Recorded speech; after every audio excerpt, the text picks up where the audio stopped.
Bom, a expectativa, pelo menos do Poder Judiciário, é que teremos uma eleição tranquila, né? Nós aqui nesta eleição temos apenas o poder de polícia, o poder fiscalizatório. Todas as eventuais demandas são encaminhadas ou para o Tribunal Regional Eleitoral ou para o Tribunal Superior Eleitoral, né? Lá serão processadas eventuais ações, por eles serão decididas eventuais ações. Então, a nossa função aqui é realmente fiscalizar, exercer o poder de polícia e monitorar para que tudo ocorra da melhor forma possível. Tanto o Poder Judiciário quanto o Ministério Público estão adotando diligências para fiscalizar o bom andamento das eleições.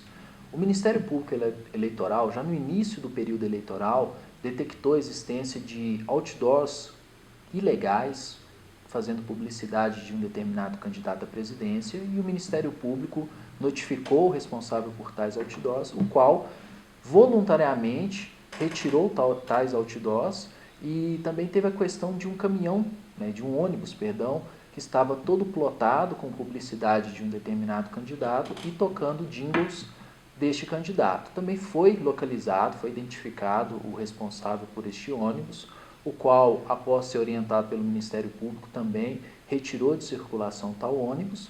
E essas foram as duas atuações diretas do Ministério Público, além de outras situações que viemos acompanhando, e hoje tomamos conhecimento de uma atuação já direta por parte do Poder Judiciário, que tem também poder de fiscalização. Foi dado ciência ao Ministério Público de irregularidades relacionadas à questão de banners que foram colocados em locais indevidos, violando a legislação, bem como também a utilização de aparelhagem de som, tocando música de campanha de determinado candidato, o que é vedado. Os jingles podem ser tocados somente em carreatas devidamente comunicadas e autorizadas a sua realização. E também a última questão... A da internet, né, que foi vinculado uma propaganda irregular na internet. Com relação a isso, o procedimento do Poder Judiciário foi encaminhar para o TRE, porque um juiz eleitoral destacado foi designado para atuar em todos os crimes, eventuais crimes de propaganda irregular na internet. Então, eventuais condutas ofensivas à legislação que forem propagadas pela internet serão analisadas especificamente por um juiz que foi designado para tanto, né, lá em Curitiba. E essas outras duas irregularidades que o Poder Judiciário tomou conhecimento, né, do banner num local inadequado, que era onde uma sinalização de trânsito, e acerca do carro de som, eu determinei que as pessoas responsáveis fossem cientificadas para em 48 horas regularizarem a situação. Passado o prazo, nós vamos certificar se realmente foi regularizado, né? Não sendo regularizado, serão tomadas as medidas necessárias, mas aí, sendo regularizado, a gente só certifica e arquiva o procedimento. A tendência natural é que, quanto mais próximo ao dia do pleito, comecem a se acentuar as irregularidades no âmbito eleitoral. Então, o que o Ministério Público e o Poder Judiciário pedem é que a população, os candidatos, tenham a devida responsabilidade, estejam cientes que tanto o Poder Judiciário quanto o Ministério Público estão adotando diligências, estão agindo de ofício. Então, várias pessoas aqui, pelo menos então 5 casos, já teve atuação direta do Poder Judiciário e do Ministério Público. Isso pode ensejar responsabilização e, no dia da eleição, até mesmo configuração de determinados crimes eleitorais, como ocorre no derramamento de santinhos pela cidade, compra de votos, transporte ilegal de eleitores. Então, são condutas aí proibidas pela legislação, e nós vamos estar aí, a partir da noite do dia que antecede as eleições, já realizando diligências de fiscalização, acompanhando durante a madrugada para evitar o derrame de santinhos pela cidade. Então, estamos confiantes aí que os candidatos e a população, cientes de sua responsabilidade, vão colaborar para que tenhamos aí eleições tranquilas. Dr. José e doutora Tatiane comentaram sobre como procede a questão de que nenhum eleitor poderá ser preso a partir do dia 27. Veja bem, essa restrição ela não impede a realização de prisões em flagrante delito.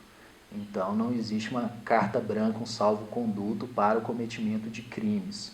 O que se objetiva evitar, por exemplo, questões de prisão por pensão alimentícia, que poderiam ser realizadas, mas nestes períodos não são realizados. Questões de pedidos de prisão preventiva, se não forem questões de extrema urgência, acabam sendo deixadas para após o período da eleição, porque o grande objetivo dessa norma é evitar o que pode ter acontecido em períodos passados, de se restringir, de se proibir que pessoas que tenham determinado entendimento político votem. Restringir o direito ao voto, restringir o direito ao sufrágio. Então, é isso que se pretende evitar. Então, não é de nenhuma forma uma tentativa de dar qualquer tipo de salvo-conduto para a prática de ilícitos. Isso é apenas uma garantia de que nenhum cidadão terá sua liberdade restringida para que não vote de acordo com a sua livre consciência. Então, é importante deixarmos isso bem frisado, que a delegacia vai estar funcionando normalmente, eventuais crimes serão apurados. Se ocorrer situação de flagrante, a pessoa pode ser presa em flagrante. Essa proibição de prisão não obsta que a gente prossiga com a atuação criminal da forma como sempre foi, né? Se tiver uma situação de flagrância, a polícia pode prender, pode tomar todas as condutas devidas, né? Cabíveis conforme o Código de Processo Penal.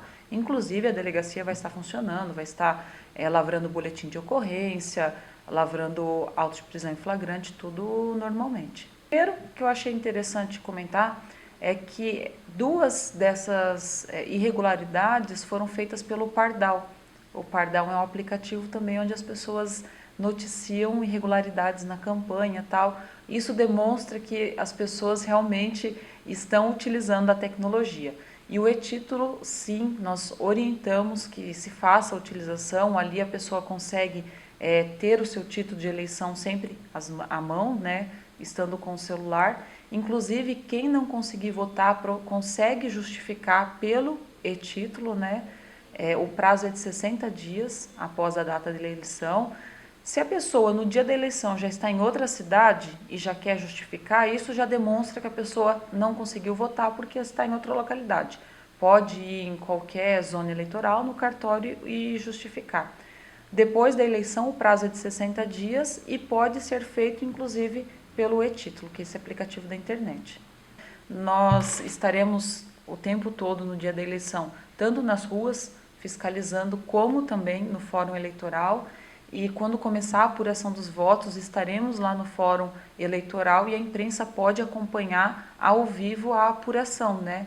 Tanto da nossa cidade como do estado, do país, a gente consegue ir dando as parciais ao vivo para toda a imprensa.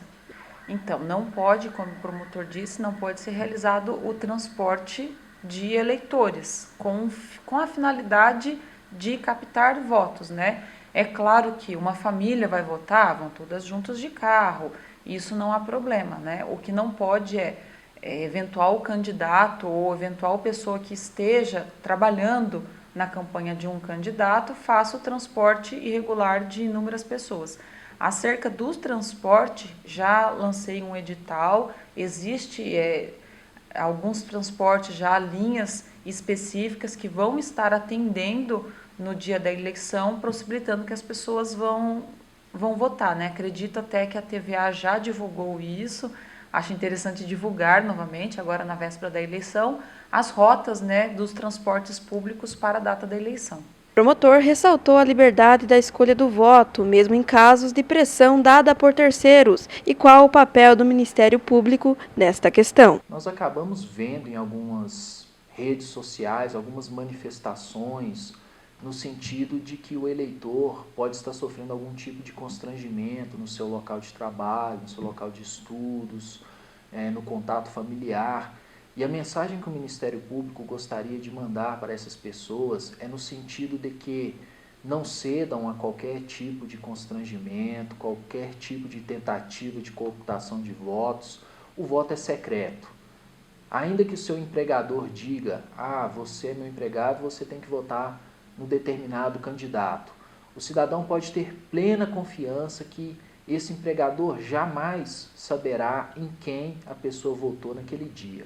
O empregador dele não saberá, a juíza eleitoral não saberá, o promotor eleitoral não saberá, ninguém pode saber em quem a pessoa votou naquele determinado dia de votação. Então eu peço à população que com tranquilidade vote de acordo com sua consciência no candidato que entender mais qualificado, em melhores condições de guiar os rumos do país. Então a população pode utilizar o Pardal, que é um aplicativo, que ele recebe denúncias de propaganda irregular ou qualquer outra situação, pode se dirigir aqui ao Ministério Público Eleitoral e pode também, que é o canal mais usual, se dirigir até o Fórum Eleitoral para ir lá e lavrar essa denúncia, essa notícia de um fato irregular, que daí o restante, o procedimento, a gente dá andamento.